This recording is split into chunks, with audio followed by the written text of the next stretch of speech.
சென்னையின் முன்னாள் மேயர் சைதை துரைசாமியின் மகன் வெற்றி துரைசாமியை தேடும் பணி இமாச்சல பிரதேசத்தில் 5வது நாளாக தொடர்ந்திருக்கிறது. கூடுதல் தகவல்களை பெற இணைந்திருக்கிறார் உள்ளீட்டு பிரிவு ஆசிரியர் ஜெய்சங்கர். கடந்த ஞாயிற்றுக்கிழமை வெற்றி துரைசாமி பயணித்த கார் இமாச்சல பிரதேசத்தில் விபத்துக்குள்ளானது நம்ம எல்லாருக்கும் தெரியுங்க. 5 நாட்களாக அவர் தேடுற பணி தொடர்ந்து நடந்துட்டு இருக்கு. ஆனால் இதுவரைக்கும் அவர் கிடைக்கல, எங்க இருக்காருன்னு தெரியல. இன்னைக்கு பல்வேறு மீட்பு குழுவினர் இன்னைக்கு தங்களுடைய தேடுதல் பணியை இந்த பகுதிகளில் தான் நடத்திட்டு இருக்காங்க. அதாவது கார் விபத்துக்குள்ளான பகுதியிலிருந்து முன்னாடியே பாங்கி நலாவிலிருந்தும் கசாங் பிரிட்ஜ் வாட்டர் ஃபால் பகுதிக்கு இந்த இடைப்பட்ட தூரத்தில் தான் இந்த தேடுதல் பணியானது இன்னைக்கு நடந்திருக்கு. கடந்த 5 நாட்களாக இந்த தேடுதல் பணி ஏன் பலன் கொடுக்கல அப்படின்னா இதுக்கு பல்வேறு காரணங்களை நம்ம சொல்ல முடியும். உதாரணமாக அதை நம்ம காட்சிகளில் கூட பார்க்க முடியும். இந்த விபத்து நடந்த இடமே ஒரு சட்லஜ் நதி பாருங்க, ஒரு கரடு முரடான ஒரு பள்ளத்தாக்கு பகுதி. இது குறுகலான நதி, ஆனால் நீரோட்டம் அதிகம் இருக்கிற ஒரு பாதை. மேட்டிலிருந்து தான் இந்த கார் கவிழ்ந்து விபத்துக்குள்ளாகி இருக்கு. கார் முற்றிலுமாகவே உருக்குலைந்து போயிருக்கு.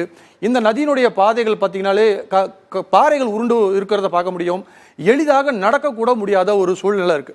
இதன் காரணமாக தான் இத்தனை நாளாக மீட்பு பணியில் தொய்வு ஏற்பட்டிருக்கு. விபத்து நடந்த முதல் நாள் உள்ளூர் போலீஸ் தேடி இருக்காங்க. 2வது நாள் ராணுவம் வரவழைக்கப்பட்டிருக்கு, தேசிய பேரிடர் குழுக்கள் வரவழைக்கப்பட்டிருக்காங்க. இவங்களும் தங்களுடைய தேடுதல் பணிகளை தீவிரப்படுத்தியிருக்காங்க. ஆனால் இந்த பல்வேறு குழுக்கள் தேடியுமே கிடைக்காம இன்னைக்கு என்ன பண்ணியிருக்காங்கன்னா நீர்மூழ்கி வீரர்கள் தங்களுடைய பணியை தொடர்ந்துருக்காங்க.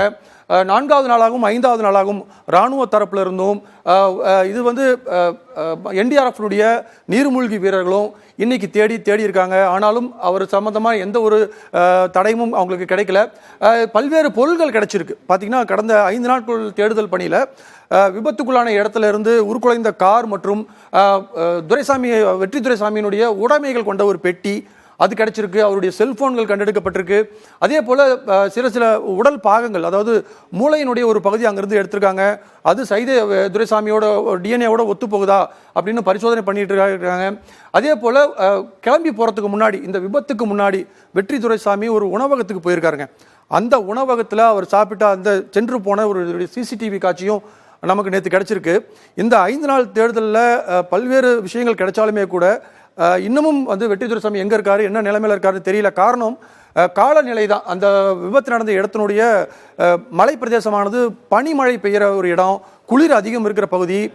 தண்ணி பார்த்தீங்கன்னா இதனுடைய வாட்டர் ஃபால்ஸுக்கு தண்ணிக்கு அடியில் உறைபனி இருக்கக்கூடிய ஒரு நிலைமை இருக்கு. ஸோ நீரோட்டமும் வேகமாக இருக்கு மேலே. ஸோ இந்த காரணங்களுக்காக வெற்றி துரைசாமியினுடைய தேடுதல் பணிங்கிறது இது வரைக்கும் பலன் கொடுக்கல. 5 நாட்களை கடந்ததுனால மீட்பு குழுவினர் மெல்ல நம்பிக்கை இழக்க ஆரம்பிச்சிருக்காங்க. என்ன வாங்கியிருக்கும் அப்படிங்கிறது தொடர்ந்து தேடுதல் பணியில் தான் தெரிய வரும்.